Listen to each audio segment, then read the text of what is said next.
Welcome back, everybody. Another very important topic today is how to find your cabinet installer. And I will give you my tips and tricks on how to find a good cabinet installer, but also the questions you need to ask them so you know they know what they're talking about.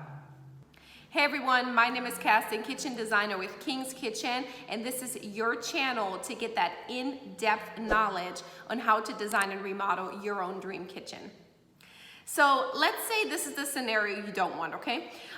So you and me, we design your kitchen. It takes about, let's say 2-3 months, and we have this gorgeous cabinet package designed. You have the coffee station you wanted. You have the doggy food station you wanted, which we're doing right now at a project, really cool. You have all the storage solutions you ever wanted, and you're just so in love with the finish that we've selected, and you can't wait for this to get installed, right? So you go out and you start looking for a contractor. Well, there are, in general, two main ways on how contractors work. The first one is you have a contractor that's kind of a jack of all trades, so they tend to do a lot of the work themselves. And then you have another contractor that may have 1 or 2 different trades in-house, but then subcontracts a lot of different trades out.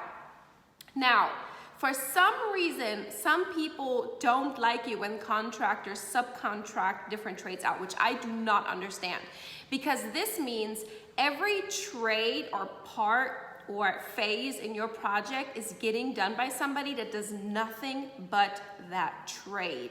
So having a jack of all trades install your entire kitchen may not be a good thing. Now, there are exceptions, obviously, but it may not be the best thing. Having somebody to install your cabinets that does nothing but cabinet installs, to me, feels safer, okay? So that's just in general, and when you start looking for this contractor, it is your responsibility to find out who is going to install my cabinets. Is it the contractor? Is he a jack of all trades, or is he gonna have like a subcontractor?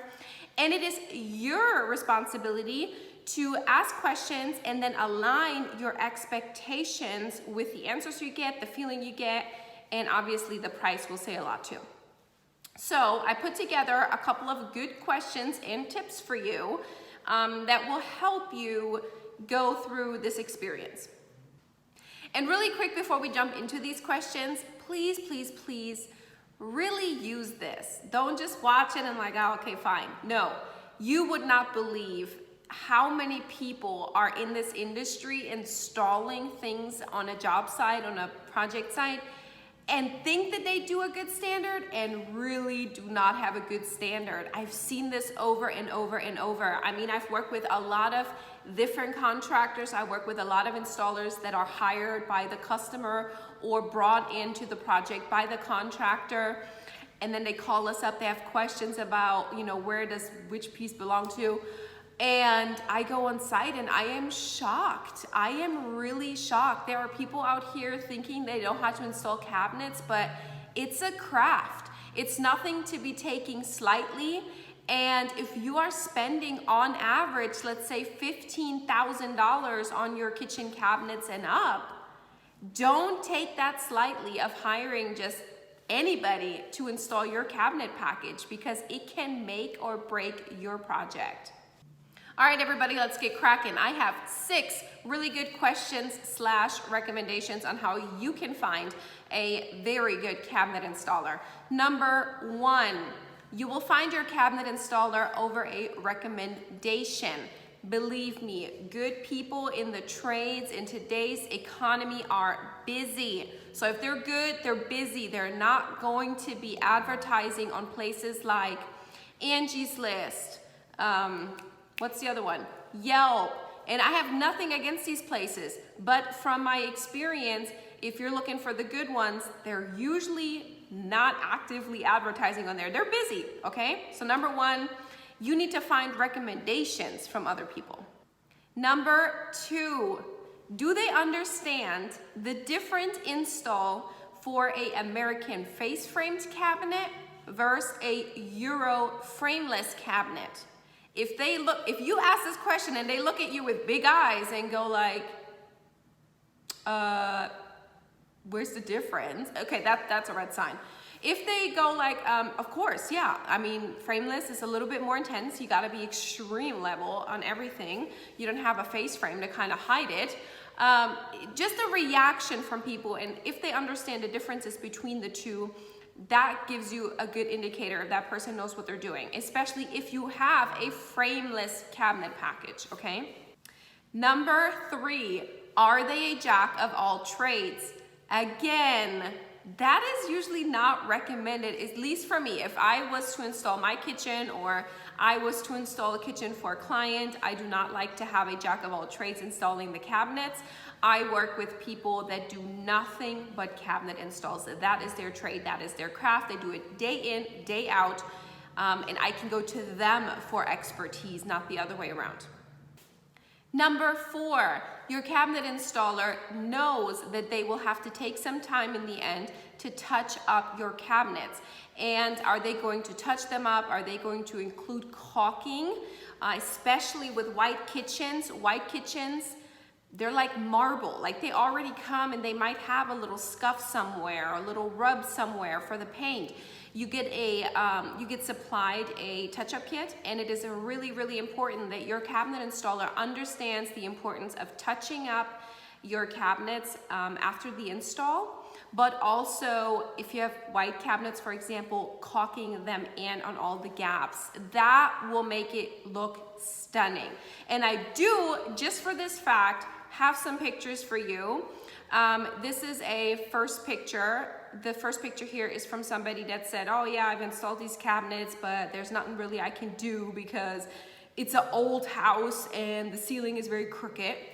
Now the second picture is done by somebody who knows what they're doing. So do you see the difference? There is a big difference, okay? So moving on. Number 5, inventory and adjustments. Make sure when you're getting your estimate from your cabinet installer / contractor that they are including enough time to inventory your order in the beginning on the first day when they see the delivery on the job. I mean, I'm not gonna say it's common, but it happens that there might be something missing, a trim piece, a box could be missing. I mean, I'm not gonna lie, I've had it happen where we were ready to install a kitchen on a project and I got a call because half my kitchen was in California and this project was in Tacoma, Washington. So it can happen, so it's very important your cabinet installer does take inventory that first day. It also is important that your cabinet installer takes enough time in the end of the project when everything is installed to adjust your drawers and door fronts. I get this asked all the time from customers right in the beginning. The cabinets get delivered. Oh my God, my drawer fronts are crooked. And that's normal. They do not get adjusted in the factory because when you install cabinets, the installer tends to take out your drawer boxes and unhinge the doors and then install the box. And then afterwards, they'll assemble everything again. And in the very end, that's when you want to have enough time with your cabinet installer to go and make sure everything is lined up perfectly. Now, this is very, very important in every kitchen, but especially if you're working with a frameless cabinet package. And number 6, please ask for pictures. Don't be shy, ask for pictures. I don't think enough people do this. They talk to somebody and think, oh yeah, he's good or whatever. It's so many contractors out here. Like, and it's something that you can't just gamble with, you know. You have one shot at installing these cabinets beautiful. So please ask for pictures. A good cabinet installer is proud of their work. They're gonna have plenty of beautiful kitchens just on their cell phone, on their camera roll. So go ahead and ask for those pictures. Okay everyone, I hope you enjoyed this quick little video on my tips and tricks on how you can find a good cabinet installer. If there's anything else you can think about, make sure you leave a comment for others. Anything that maybe helped you in the process of finding a good cabinet installer would be a great tip to leave below for others. And if there's any other questions you may have, feel free again to drop that comment below and I'll be happy to answer you guys. Other than that, I will see you guys next week. Thanks for tuning in. Bye.